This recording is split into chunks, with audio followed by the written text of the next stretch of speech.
whether we agree with our proposal, the governor's proposal, with the Democrats' proposal that will come out next week, they're exciting days because they give us hope. They give us hope for what this state can be, what this state will be, and what we want it to be. The state that we have, a lot of us lived in our whole lives, some of us just moved here, but most of us who want to stay here, who want to raise families here, who want to earn a good living here. And that's why these days have so much hope in them. And when we put this budget together, we did it with those things in mind. We did it because we sit here year after year and we take Band-Aids and we put it on problems. And we all know that those Band-Aids fall off, usually sooner than later. And next year or the year after, we have the same problem, but usually worse. So as Senator Fasano mentioned, our caucuses decided that we want to be able to fix as many problems as we can, but we want to fix them in the long term, if possible, not just for the next year or two. We hear about municipalities and municipality funding and how no money was taken away.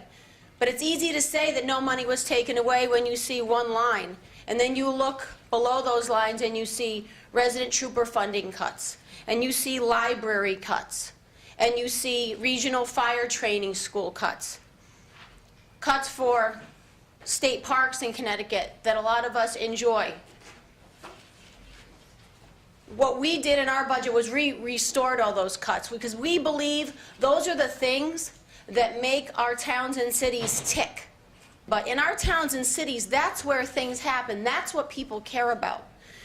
They care about being able to go to their library and get a book. They care about taking their children there.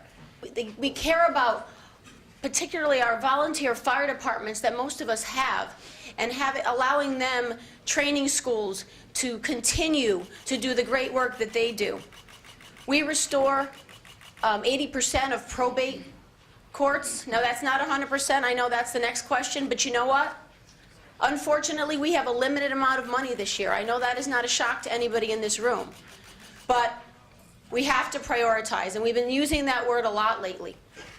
And that means that there are certain things that will be taken first. We in our caucuses believe that the people in our society that are most needy, that most need our help, that are the most vulnerable, they are the ones that need to be beneficiaries of these budgets.